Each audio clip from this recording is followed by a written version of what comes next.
안녕하세요. 저는 이혼한 지 10년 정도 된 싱글 워킹맘입니다. 현재 학원에서 고등학생 대상으로 수학을 가르치며 강사 일을 하고 있고, 이혼한 후에 심적으로도 안정되고 행복도가 올라가서인지 일이 잘 풀려 현재 연봉 8천만 원 정도까지 오른 상태입니다. 강산도 변할 10년이란 시간 동안 저와 아이 모두 마음이 많이 단단해져 지금은 저와 오붓하게 함께하는 지금이 너무나도 소중하다고 하네요. 아이 5살 때 이혼했는데 지금은 어엿한 중학생이에요. 아이가 아빠에 대한 기억은 거의 없습니다. 그럴 만도 한 게 아이 어릴 때 전 남편이 집에 거의 붙어 있지 않았거든요. 이유는 바람이었습니다. 저는 너무나도 바보같이 아이 낳고 꽤 오랜 시간이 지난 후에 남편의 바람을 알게 되었어요. 출산 과정에서 지혈이 잘 되지 않는 사고가 있었던 터라 회복도 느렸고, 그 부작용으로 몸도 마음도 지쳐 있었지만 남편은 회사 일이 바쁘다는 핑계로 매일같이 야근을 하며 육아를 거의 돕지 않았습니다. 대기업에 다니는 남편이었고 일이 힘들다는 건 알았지만 아이 낳고 나니 무슨 일인지 더 바빠진 남편에게 저도 불만이 쌓여가고 있었죠. 우리 애 태어난 지 곧 있으면 100일인데 여태 아이 분유 한 번 먹여본 적 없고 기저귀 한 번 안 갈아줬다는 게 말이 돼?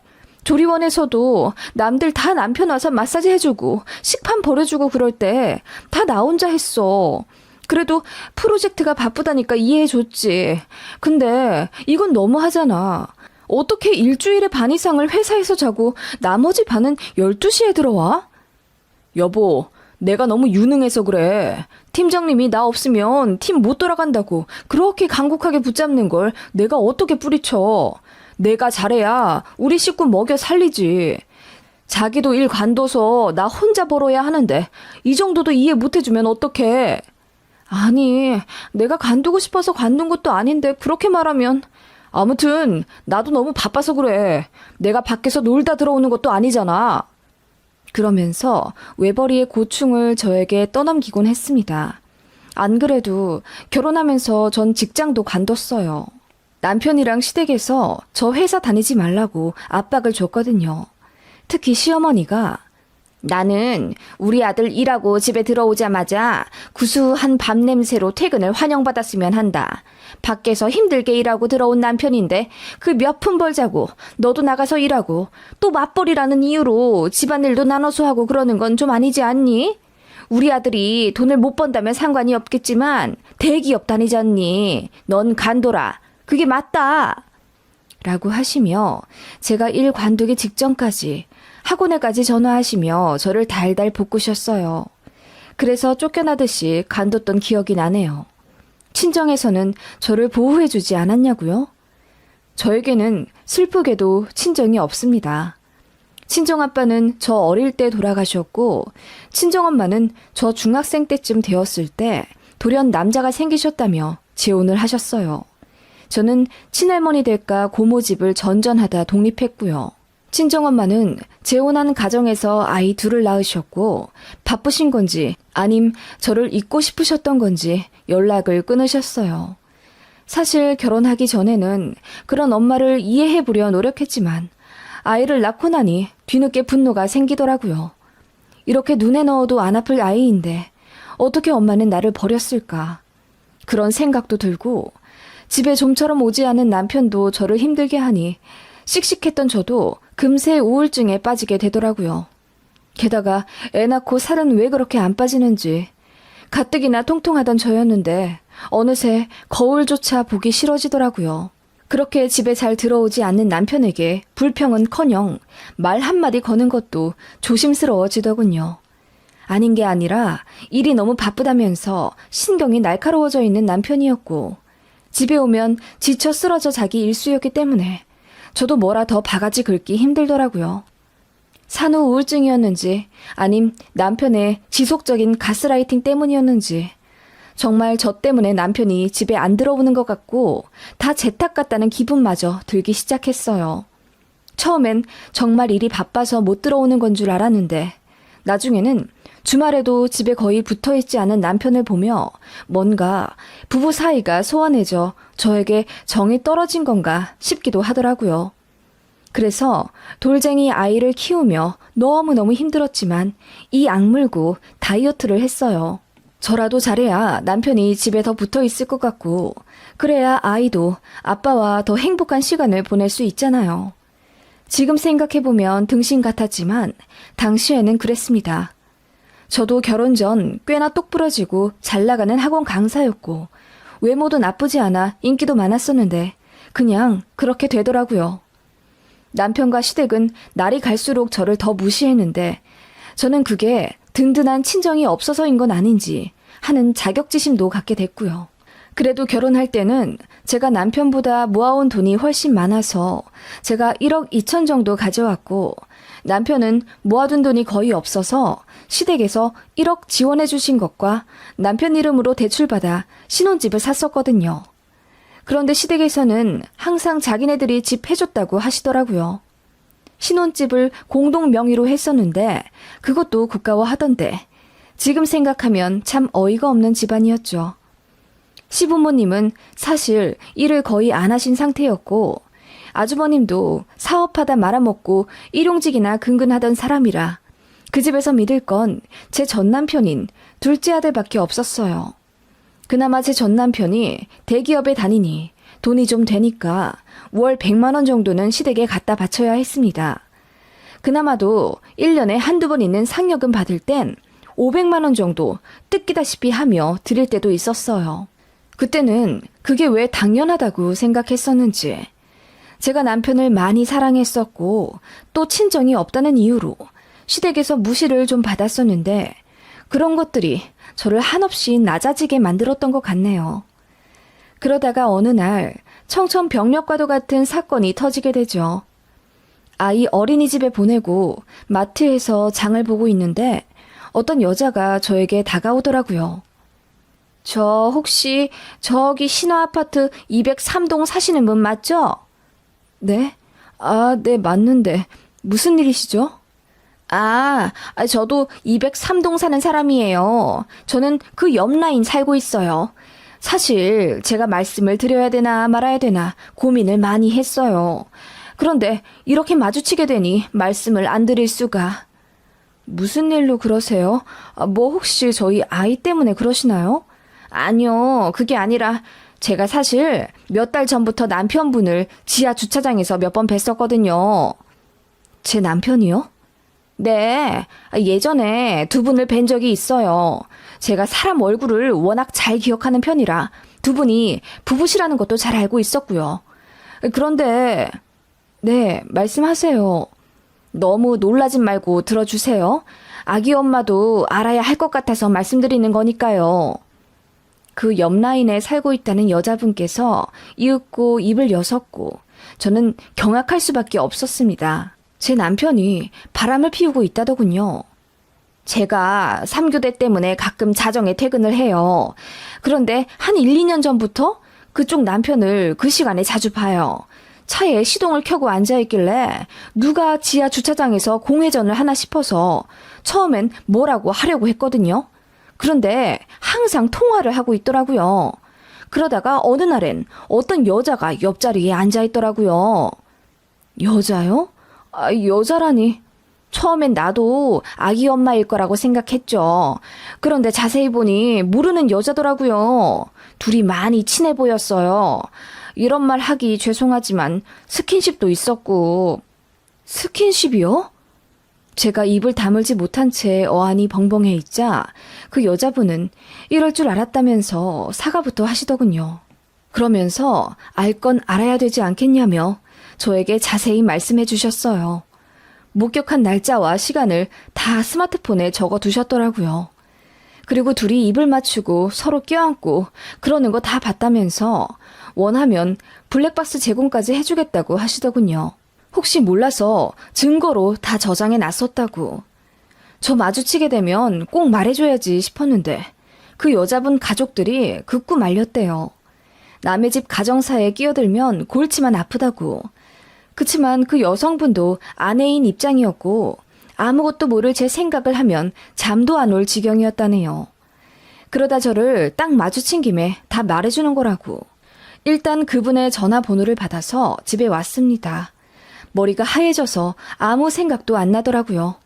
가슴은 쿵 내려앉아 팔다리도 축 늘어진 느낌에 제 몸이 제 몸 같지가 않았습니다. 이제 어떻게 해야 하나. 하늘이 무너진 듯한 느낌에 뒤늦게 눈물이 비오듯 쏟아지더라고요. 그렇게 펑펑 울다 보니 어느새 아이 하원시킬 시간이었고 저는 집 정리도 제대로 하지 않은 채 아이를 데려와야 했어요. 그리고 아이 앞이니까 필사적으로 눈물을 참으며 견뎠습니다. 정말 고민 많이 했어요. 이따 밤에 남편이 들어오면 난 뭐라고 말을 해야 할까? 아니, 오늘 들어오기는 할까? 안 들어오면 난 뛰쳐나가 남편을 찾으러 다녀야 하나? 온갖 생각이 꼬리에 꼬리를 물고 저를 괴롭히는 동안 남편은 자정이 넘어 들어오더군요. 아이가 밤에 운다는 이유로 각방을 썼었는데 남편은 저에게 오늘 고생했다며 한번 안아주고는 지 방에 들어가 쿨쿨 자더군요. 왜 그동안 단 한 번도 남편을 의심하지 않았을까 싶은 생각에 저 자신을 때리고 싶더라고요. 그렇게 남편이 곤히 잠들기를 기다려 방에 들어가 남편 스마트폰을 뒤졌습니다. 결혼 초 때까지만 해도 잠금 기능을 안 해놓았던 남편인데 어느새 잠궈 놓았더군요. 남편 손가락을 들어 지문을 이용해 스마트폰을 열었고 곧바로 깜깜한 거실로 몰래 나왔습니다. 그렇게 남편 폰을 동이 틀 때까지 뒤지게 됐어요. 세상에 남편은 여자가 둘이나 있었습니다. 한 명은 저와 결혼하기 전부터 만나왔던 어느 30대 유부녀였고 한 명은 저희 아이가 태어나기 직전, 그러니까 저 만삭쯤부터 만나오던 20대 여자였습니다. 유부녀는 한 달에 한두 번씩 잠자리만 하는 가벼운 상대였지만 꾸준히 연락한 지 몇 년 된 것 같더라고요. 흔히 말해 파트너였습니다. 다른 한 명, 그러니까 그 20대 아가씨는 어디서 만난지는 모르겠는데 연애를 하고 있더군요. 저희 남편이 애가 있는 것도 당연히 알고 있었고 며칠 전 둘이 1박 2일로 강화도에 여행까지 갔다 왔더군요. 그날은 제가 출산 부작용으로 편두통이 심해 그날도 남편에게 진통제 좀 사와달라고 부탁했다가 일이 바빠 야근해야 할 것 같다며 거절당한 날이었습니다. 그날 저는 머리가 빠개지는 고통을 겪으며 힘들어 했었거든요. 그거 알고 나니 피가 거꾸로 솟더군요. 남편과 그 여자와의 대화를 쭉 읽어보니 저는 겉절이보다도 못한 존재로 취급을 하더군요. 와이프가 바가지 긁어서 집에 들어가기 싫다. 와이프는 살이 너무 쪄서 코끼리 같다는 등 저를 무시하며 뒷담화하는 이야기와 저희 친정엄마 이야기를 하며 와이프의 엄마가 재혼을 하셔서 새살림을 차려 나갔다. 와이프는 가족에 대한 그리움 때문에 본인과 쉽게 이혼을 하려 하지 않을 거다. 바람 들켜도 상관없다. 걔는 그렇게 해도 되는 애다. 라는 말까지 하더군요. 그거 보니 닭똥 같은 눈물이 줄줄 흘렀습니다. 자고 있는 남편의 뺨을 내리쳐 깨우고 싶었지만 신락 같은 이성을 붙잡아 간신히 참았습니다. 현실적으로 증거를 더 수집한 뒤 이혼을 해야 하잖아요. 마음 같아서는 그냥 당장이라도 남편을 패버리고 이혼하고 싶었지만 저에게는 너무나도 소중한 아이가 있었습니다. 양육권, 위자료, 양육비 등의 험난한 산을 넘어가려면 냉철하게 판단해야 할 필요가 있었고 저는 있는 힘껏 마음을 다잡은 채 며칠 동안 남편에게 티내지 않았습니다. 그리고 저는 남편이 출근하면 몰래 남편의 짐을 뒤져 증거를 찾아내려고 애썼어요. 그리고 그 여자의 신상까지 파악했습니다.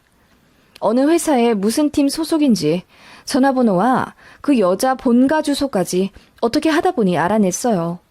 그리고 남편이 몰래 썼던 카드의 명세서를 바탕으로 그 여자와 자주 가는 곳으로 추정되는 숙박업소까지 알아냈습니다. 남편의 집에 들어와 잠들면 몰래 지하 주차장에 내려가 남편 차에 있는 블랙박스를 뒤졌어요.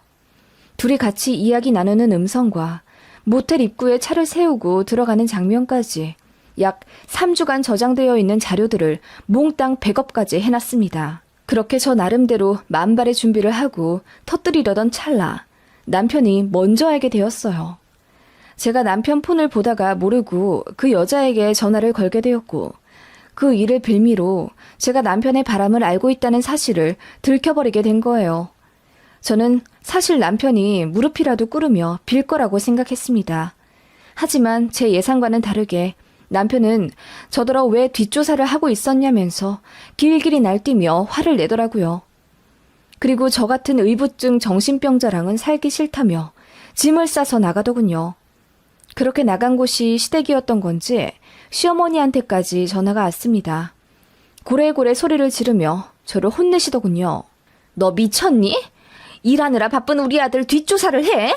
너 집에 들어앉아 있으니 이제 할 일이 없니? 어디 하늘 같은 남편을 의심하고 뒤를 캐? 친정에서 그러라고 가르쳤니? 아참, 너 친정 없지? 그래서 그 모양이니? 배운 곳이 없어서 어디 네 남편 의심이나 하고 앉아있어? 어안이 벙벙하더군요. 대체 누가 잘못을 한 건지.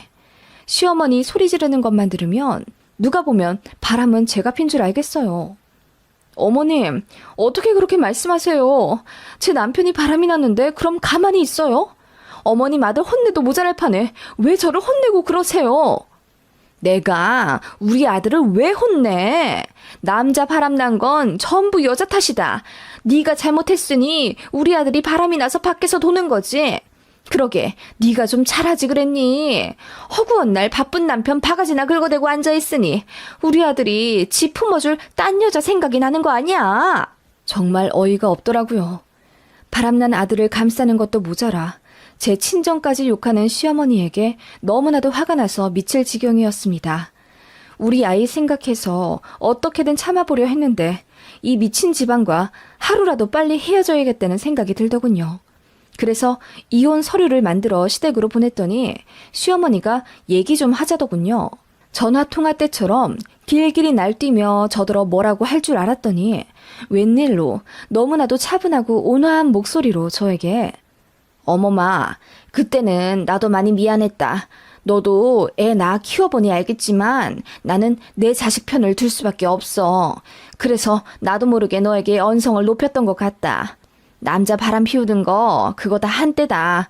이번에 한번 용서해주면 내가 너에게 정말 잘하마. 우리 아들한테도 정신 차리라고 내가 눈물 쏙 빠지게 혼낼게. 그러니까 이번만 그냥 넘어가 다오. 너도 아이 있는 입장에서 이혼은 어렵지 않겠니? 그래도 대기업 다니는 아빠가 있어야 남들 앞에서 무시 안 당하고 사는 법이다. 혼자 사는 엄마 밑에서 애가 얼마나 주눅들어 살겠어. 너 어릴 때 생각을 해봐.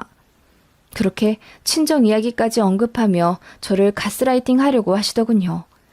그리고 이혼하면 한 푼도 줄 수 없다는 말과 함께 무엇이 더 저와 아이를 위한 길인지 잘 생각해보라고 하시며 떠나셨습니다. 너무 어이가 없더군요.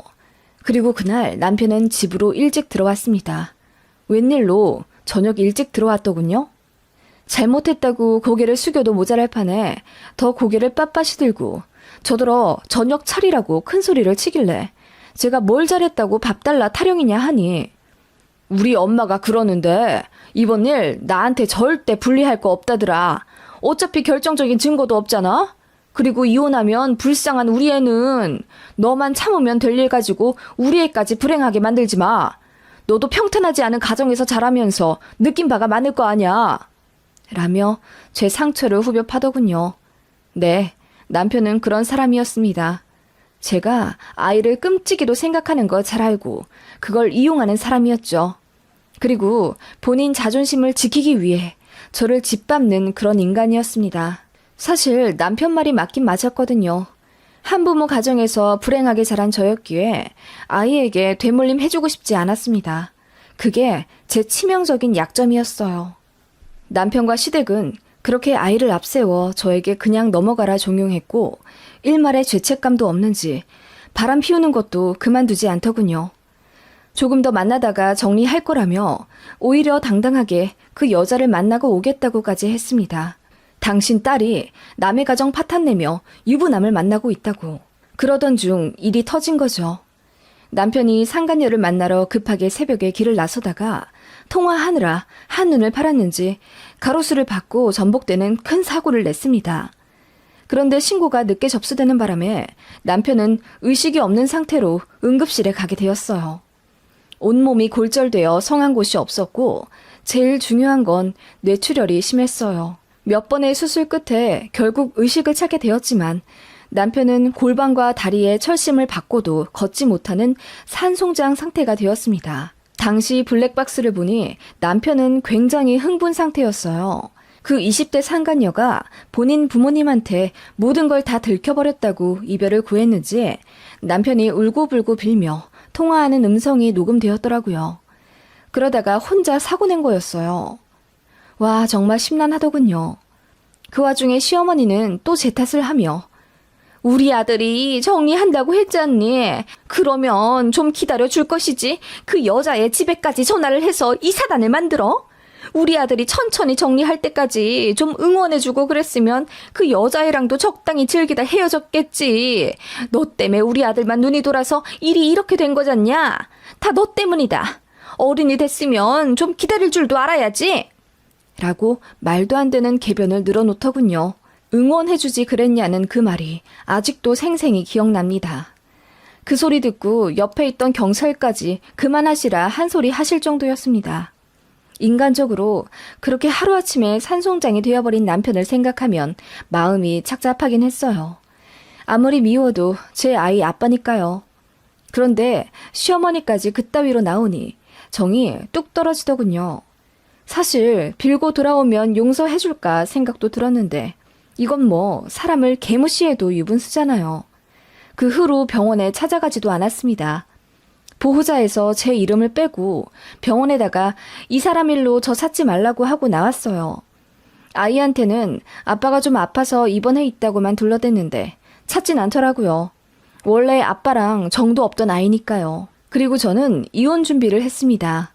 변호사 선임해서 남편이 바람피웠던 증거 자료들과 시어머니의 폭언까지 모두 자료로 제출했어요. 변호사 말로는 남편의 유책이 확실하다고 하더군요. 그래서 없는 돈에 빚까지 내며 이혼 소송을 준비했습니다. 시댁에서 난리가 나더군요. 아프고 불쌍한 남편 버리는 매정한 부인이라면서요. 급기야 시어머니가 개거품을 물며 저에게 찾아와 고래고래 소리 지르며 저더러 인간이냐고 묻더군요. 부인으로서 병간호나 할 것이지 남편이 제일 힘들 때 버리고 저 혼자 잘 살겠다고 도망가는 꼴이 꼭 지 친정엄마 같다고 말 같지도 않은 말을 하더군요. 그 말에 저도 눈이 돌아 내가 제일 힘들 때 당신 아들은 뭐 했는데? 당신 아들한테 여자가 하나도 아니고 둘이나 있던 거 당신도 알고 있었잖아. 사람 하나 농락하는 것도 정도 것이지. 애 낳고 힘들어 죽겠는데 매일같이 집에 안 들어오고 바람 피우면서 남편 역할 안 하는 것도 모자라. 아빠 노릇도 제대로 안 했어. 대기업? 돈? 그래서 내가 득본 거 있어? 시댁에 돈 다 들어가고 나는 명품백은커녕 매일같이 장바구니만 들고 다녔어. 이게 미쳤나? 하늘 같은 남편? 얼어 죽을 소리 하고 있네. 하늘도 노예에서 벌 받은 거예요. 알겠어요? 제가 미친 듯이 소리를 지르자 시어머니는 귀신이라도 본 듯 얼굴이 허해져서 아무 말 못하더군요. 저는 그대로 남편이 누워있는 병상에 찾아가 당신이랑 이혼하겠다고 말했습니다. 눈만 끔뻑끔뻑 뜨며 눈물을 흘리더군요. 뭐라고 얘기는 하려 하는데 사고로 혀까지 잘려 무슨 소리 하는지도 모르겠더라고요. 그 와중에 불쌍하다는 생각이 드는 건 솔직히 어쩔 수 없더군요.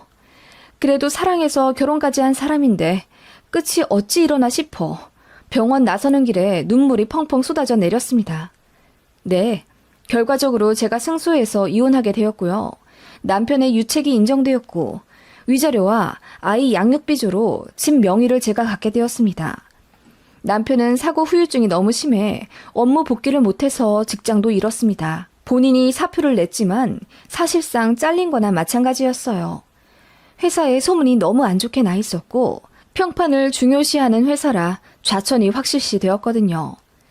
제대로 걷지도 못해서 휠체어를 타는데 손도 마음대로 못 움직여서 전동 휠체어도 혼자 조작을 못하더군요.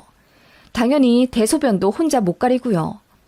병간호는 고스란히 시어머니 몫이 되었고 시어머니는 이혼 소송 내내 저에게 전화를 걸어 한 번만 봐달라고 울고불고 빌다가 어느 날은 고래고래 소리를 지르며 화풀이를 하는 둥 정신이 나가신 듯 했습니다. 나이 먹고 병간호하기 힘들다 하시며 저더러 돌아와달라 빌다가 또 화내다가 나중에는 사고 난 것도 다 저 때문이니 책임을 지라고 난리였습니다. 제가 그래서 그랬죠. 이 모든 건 아들을 잘못 키운 어머님 탓이라고. 그랬더니 울부짖으시더라고요. 모두 차단해버리고 저는 전화번호도 바꾼 채 아무도 모르는 지역으로 이사 갔습니다. 그곳에서 정착해 아이와 안정적으로 산 지 현재 10년이 되었고 저는 결혼 전 했었던 일을 다시 시작했어요. 대기업 다녔던 전 남편이 벌어오던 돈보다 훨씬 많이 벌며 아이와 단둘이 여유롭게 살고 있습니다. 아이에게 아빠로 인한 부재를 느끼지 못하도록 부단히 노력한 덕분인지 아이는 그늘 없이 너무나도 맑고 바르게 잘 자라났습니다. 저에게는 이혼이 터닝 포인트예요. 이혼을 결심하면서 저 자신을 소중히 하는 법을 다시금 배우게 되었습니다. 전 남편은 지금 어떻게 살고 있는지 전혀 모르고 이제 알고 싶지도 않네요. 시모는 그리도 감싸돌던 아들이 도로 돌아왔으니 행복에 겨우시겠죠?